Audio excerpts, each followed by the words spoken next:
Hey, you ready for another rambling vlog about books? I'm not, but we're gonna do this anyway.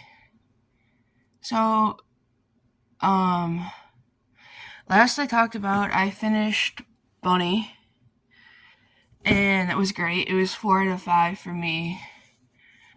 And just to reiterate,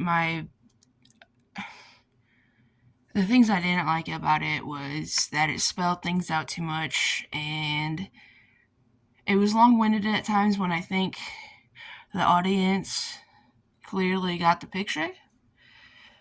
And I don't know if I said this last time, but I think it could have done more. I feel like such a jerk saying that, but it was semi-brilliant. And I probably will pick up the sequel, which is out in, I know I said October, but I think it's actually September. It might already be out sometime this month. Okay, so what have I gone on to do? I feel like I am coming out of my slump, my reading slump. Earlier this year, I read The Name of the Rose, and it kind of destroyed me for all other books. Although I was happy when it was done because it's a long book and half of it is in Latin, and oh, good lord. But I feel like I'm coming out of my slump. So right now I'm reading again The Genocides by Thomas M. Dish. I am more than halfway. I probably got about, I don't know, 50 pages left. And this book, the first 50 pages were wishy-washy for me. Some of it was good and enthralling, but then it got kind of boring, and I'm like, am I gonna DNF this? There's parts of it I'm just not enjoying. It kind of feels like drudgery to get through. I almost DNF'd it, but I am so glad I didn't. This book is kind of like man versus nature, or man versus alien nature versus man versus alien nature versus man. It's about a, a world where things have become sparse within nature. There's not a lot of animal life anymore. There's not a lot of plant life that is, you can't. Okay, so I'm sorry. Let me backtrack. There's a plant life, but it's taking over the world, but it's not giving much back to the world. Um, so much of the population on the earth, or at least in the United States, this does take place in the United States. Much of it has become wasteland, except for these viral plants. And there's also something else weird going on. It's not a spoiler, but somehow animals, people, buildings are spontaneously combusting, and we don't know why until a little bit later. And people are fighting each other because people want to kill others to get what they have. Food, um, like wood, like, what do you want to call it? Like, things to live by. Um, Weapons, food, animals, people, even, things like that. And so, one of the things I didn't appreciate was that there was a change of narration within the first 50 pages, and I hated being taken away from the initial people that we were being told about. Most of the time, I don't mind a change in narration, but for some reason, it stuck out like a sore thumb to me, and I just didn't like it. But now I see why. They end up coming together, and it's becoming an amazing story. This is like, I keep thinking of Rendezvous with Rama. Is it Rama or Ramen? No, it's Rama. Rendezvous with Rama by Arthur C. Clarke meets, I don't know, but they start learning more about the plants and themselves, and I can't tell if this is, I think this is more character driven than plot driven, but it's also to get you to think about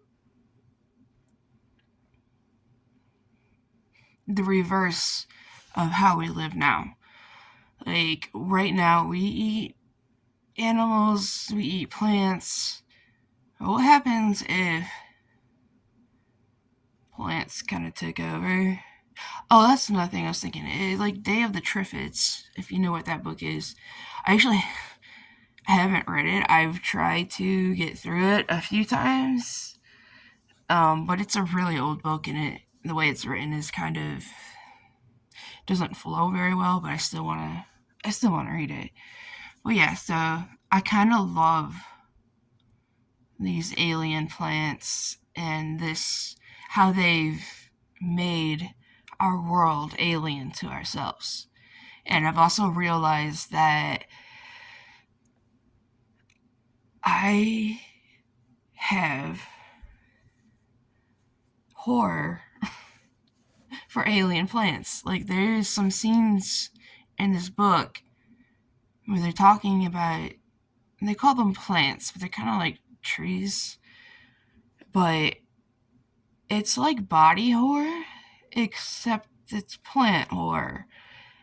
Body horror doesn't do much for me. I mean, yeah, it's gross, but oftentimes it feels shallow to me. I feel like it's just put there to gross you out. I guess some people might find fear in that. I don't find fear in it. I just think it's kind of lame. Low-hanging fruit. But for some reason, I just realized while reading this, I actually have plant horror. I don't know how else to explain it. There's some scenes in this that they describe. I don't want to spoil anything, but it's disgusting. It's unnerving. There's something that it's unsettling to me and my psyche.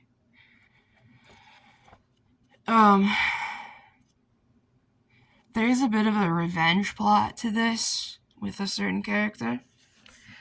And we'll see how that goes. I got about 50 pages left, and I am so glad I did not DNF this.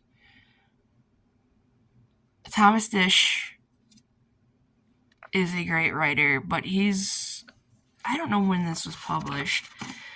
He's an older writer,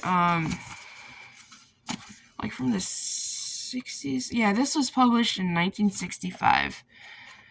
And writing back then was different from how it is nowadays. So,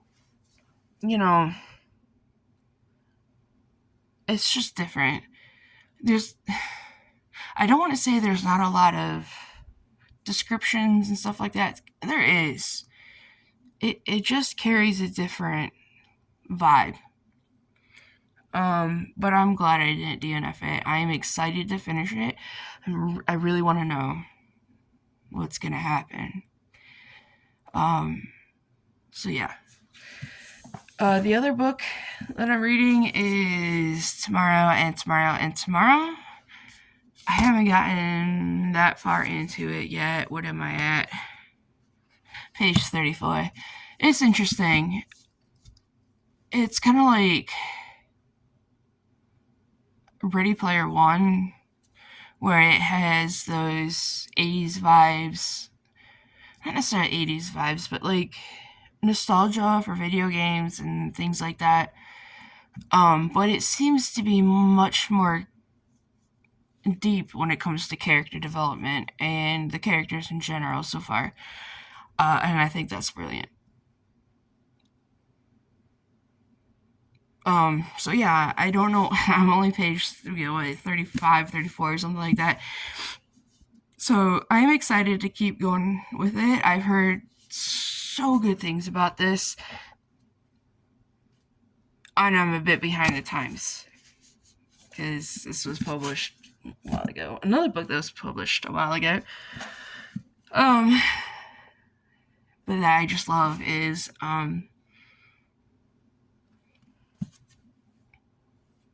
the Nevermoor series.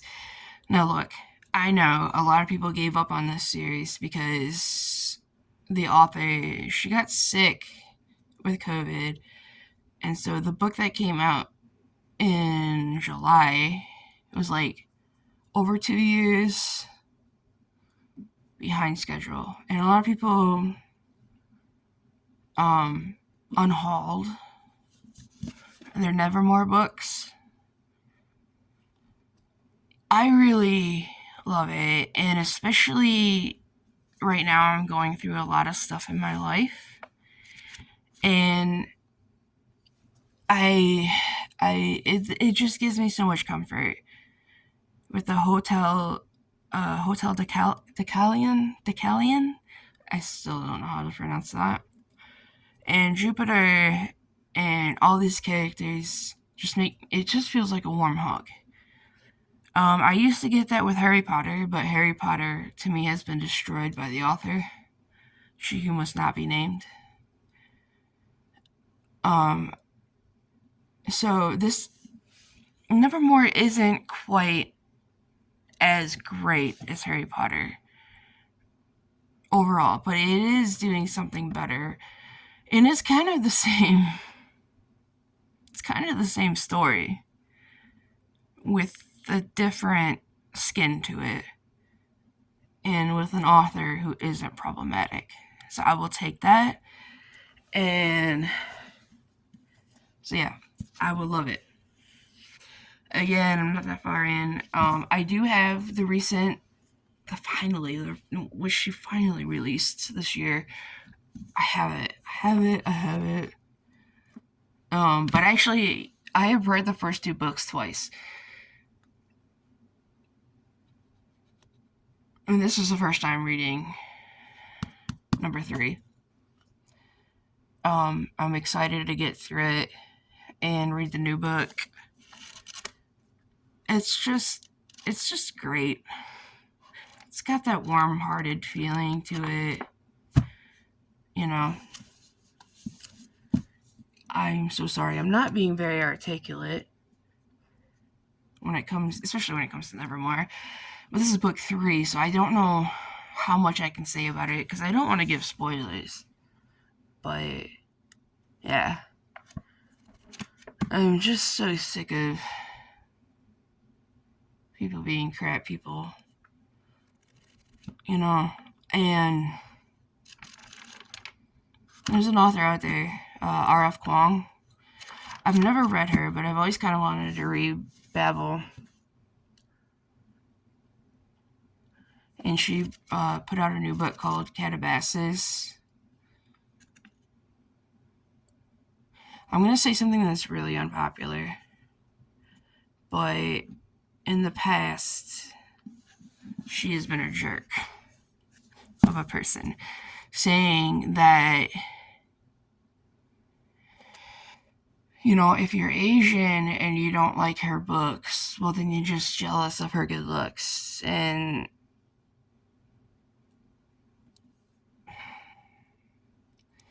if you're anything else and you don't like her books, then you're just stupid.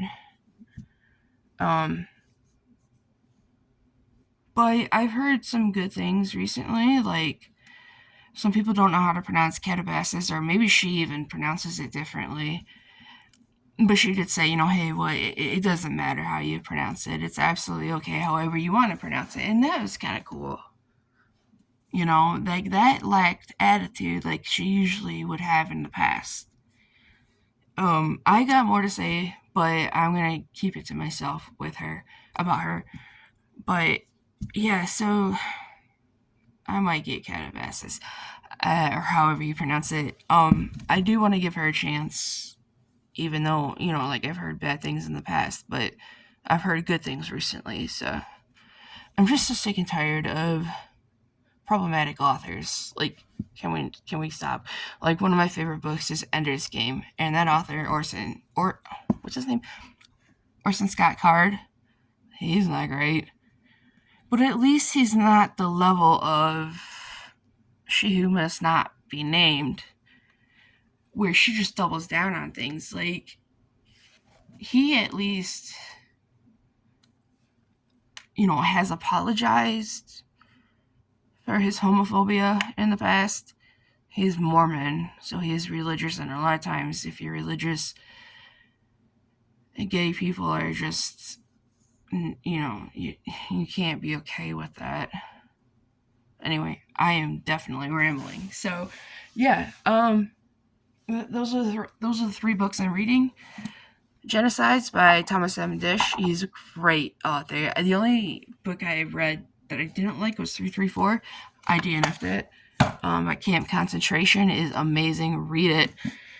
Tomorrow and tomorrow and tomorrow. It's looking good so far. And obviously Nevermoor 3, which is just so dear. Alright. So, a little bit, if you're out there. Thanks for listening. And I'll talk to you later. Bye.